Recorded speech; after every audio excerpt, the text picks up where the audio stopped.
Welcome to our channel. Please subscribe for more updates. Today I'm going to answer worksheet number 20. This is based from Cambridge International AS and A-Level Physics course book by David Sang. Chapter 20, Oscillations. 1a, define period. Period is a time to complete one oscillation. 1b, define frequency, the number of oscillations per second. Number 2, using the graph, state a time which the object has maximum speed. Explain your answer.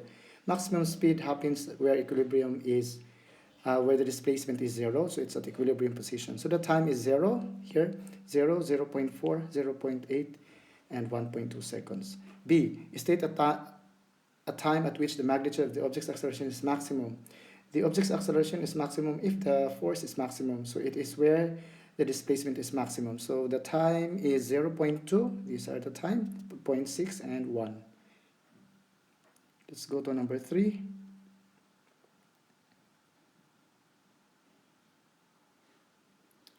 Here we go. Number 3. An apple is hung vertically from a length of string to form a simple pendulum. The apple is pulled to one side and then released. It executes 12 oscillations in a time of 13.2 seconds. Calculate the period of the oscillation. The period is simply 13.2 divided by 12. The answer is 1.1. Here, calculate the frequency of the oscillation. So frequency is 1 over t. So your f is around 0.91 hertz. Let's go to number 4. Here. All right. So this is number 4. You can see. Number 4 is the graph. Using the graph, determine the following. The amplitude of the oscillation is very obvious. It's 0.10. The period, what about the period? The period is t. The period t is around 4 times 10 to minus 2. So the period is 0.04. Now, what about the frequency? The frequency is 1 over t, so it will become 1 divided by 0.04. The answer is 25 hertz. Next one is the angular frequency. The angular frequency is 2 pi times f. You have your f. Then the angular frequency is around 157 rad per second. Rad per second. 157. Right? The maximum speed of the oscillating mass. So we know the formula of maximum speed. VO is equals to omega times the amplitude. Now, using this equation, you will get around 16 meters per second. That's it. Let's go to the next one, number 5. Here. Number 5 is here. All right. Two objects, A and B, have the same period of oscillation, so we can determine the phase difference here. In each case, A and B below, determine the phase difference between the motions of A and B. So we're going to determine the phase difference. Now, what is the formula for phase difference? The formula is simply phase difference, okay? Phase difference, or I can just say it's just simply the difference of time all over the period, all right? So using this first picture, you see that the phase difference is around 2 pi. We know that one. The difference of time it's here, see? So it's 2.5. So it's 2.5 divided by, and the period is 10. So there you go. Now, the result here will become pi over 2. So this is actually pi over 2, which is equal to 90 degrees. That's a phase difference. Or if you want to calculate the radian per second, you have 1.57 rad per second. Let's go to B. The B is still the phase difference, so they are facing each other.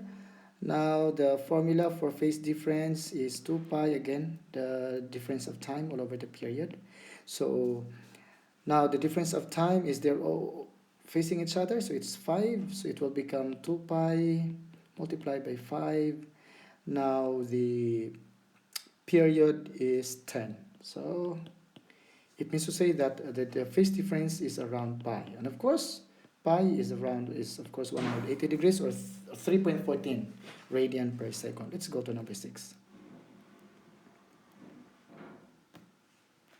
Number 6. So we have all the data. A mass at the end of the spring oscillates with a period of 2.8. So this is your t. The maximum displacement of the mass, you have your amplitude, 16 centimeter. What is the amplitude? So the amplitude is simply 16 centimeter. But take note, when we calculate, we change the centimeter to meter. Let's go to B. Calculate the angular frequency. What is the formula of angular frequency? Is equal to 2 pi times f. Right? Or 2 pi, you can say 2 pi over t. Now, using this formula, you can get around 2.2 radian per second. Let's go to C. Determine the maximum acceleration of the mass. So the formula for acceleration is simply negative omega squared times the amplitude. We have the omega, we have the amplitude, then we can calculate. The answer is around 0.81 meter per second square. All right, let's go to D. Determine the maximum speed of the mass. So the maximum speed is VO is equals to omega times amplitude. We have all the answers. It's around 0.36 meter per second. Let's move on to number 7. Here we go for number 7. A small toy boat is floating on the water surface. It is gently pushed down and then released. So to execute simple harmonic motion is the displacement and the time graph is shown here. Now, we can see that the period here is, the t here is 2, okay, 2 seconds. Of course, your f here is how much? 0.5. It's 1 over t. Now, for this oscillating, calculate the angular frequency. Angular frequency is equals to 2 pi f, yeah. Then we can get the answer. It's around 3.14 radian per second. Letter B, its maximum acceleration. Again, the formula is negative omega times the amplitude. The amplitude is 3. Remember, it's 3 times 10 to minus 2, right? So be careful with your calculation. The amplitude is 3 times 10 to minus 2 meter. So doing that, it will give you around 0.30 meters second square negative. What about C? Its displacement after time 6.7 seconds, assuming the effect of the damping on the boat is negligible. So we are going to use our equation for displacement. The equation for displacement is amplitude cosine omega t. We know this one. Now your x will be a cosine. We know what is omega. The omega is actually given here. So you can say omega f times t. This is the one. Take note, you are calculating for the displacement here and using omega. Make sure that your calculator is set on a radian scale. So you're going to change your calculator to rad, otherwise it will not give you the correct answer. Okay, so now putting all your values, you have your amplitude 3 times 10 to the minus 2 meter, your cosine 2 pi f, so you're going to multiply, the time is here, your time is here, and the 2 pi f is already here, 3.14. Multiply that one, it will give you a displacement of minus 1.7 times 10 to minus 2 meters. That will be the answer. Take note, you're going to change your calculator to radian scale or radian scale. Let's go to number 8. Okay, let's go to number 8. Again, you are given a graph here. We are going to sketch here. So I'm going to use other colors so it's very easy to see. Now, sketch the following graphs for the oscillating particle. A, velocity versus time graph. B, acceleration time graph. Kinetic and potential energy. I think we need to separate this one. Now, let me start with acceleration. Okay? I know that x is sine. I know that velocity is cosine. I know that the acceleration is minus sine. Huh? Because this is the second derivative of x. So when your x is sine, your velocity, the first derivative is cos, second derivative will be sine, but in the opposite side. So it means to say it's very easy to graph your acceleration. It's just opposite, yeah? It's sine, but opposite to the x. So I'm going to start my graphing. My graphing looks like this. It's simply opposite of that. So I'm going to do like that. So it could not be very perfect here. This is my acceleration. It's easy because it's sine negative, second derivative. There you go. Now, let's go to the velocity. We know the velocity is maximum at the equilibrium position. It starts here. Okay, it's opposite to the displacement. When the displacement is maximum, the velocity is 0. We know that one. So it will be here. Again, at this point, it will be here. And then it will be here. So it will be like this, right? And then it will come here, where the amplitude is maximum, velocity is nothing. Where the amplitude is 0, the velocity is maximum. So technically, I think I need to use other color. I'm sorry for that.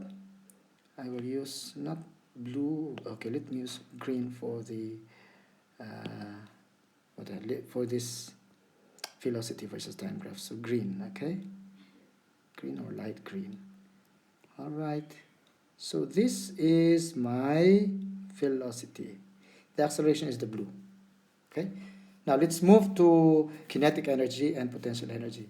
Let me draw the graph again. I'm going to use I'm going to use the black first, the black line here. Okay, so I'm going to put it here. Okay, so I'm going to make the graph like this. By the way, so energy is a scalar quantity, so all your graph is at the top, it will be considered positive. We have no negative energy. All right, so let me just graph up to 3 seconds, so it will not be difficult for me. So we will not take so much time because this is a recorded video. This is a recorded answer. So I just complete, I'm going to change the color. So change to blue. So this is 1 second. Okay, this is 2 second. This is 3 second. All right. Now we know that. We know that at the starting point, at the starting point there is no. Okay, at the starting point there is no potential energy. So we can start actually 0 here. Okay, so if the displacement is maximum at 1, so you can have your maximum potential energy also at 1. Okay, so start here. I'm going to use another color. The color will be, okay, let's start with the blue one. Blue is okay. All right, so start with here. We can start here. The potential energy is 0, where your amplitude is 0.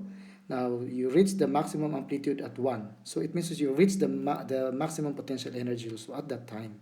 So we reach the maximum energy at the time. Now from here you are moving down, so you are losing potential energy. That's right. And then again at 3 seconds here, you are reaching the maximum amplitude on the other side, but because energy is a scalar quantity, so we don't go on the other side, we just go here and then the same side. Okay, so your energy is like the amplitude as well, but only it's in one side only. Now let's go to the kinetic energy. This is your potential PE. Okay, now let's go to your kinetic energy. I hope it's not inverted. Okay, let's go to kinetic energy. Now we know that at equilibrium position here, this is equilibrium position. This is your positive x here, but this is your negative x here. All right, so at equilibrium position we know that the velocity is maximum, so your kinetic energy is maximum here, so we can start at the top. Okay, so kinetic energy is simply the opposite of the potential energy, so we are going to do just like that. Yeah. Okay, that one. All right, so when the potential energy is maximum, the kinetic energy is minimum. When the kinetic energy is maximum, yeah, the potential energy is minimum. So this is our kinetic energy. I hope it's not inverted. The way I analyze it, yeah. Let's go to number 9. We are almost done. Let's go to number 9. Here we go.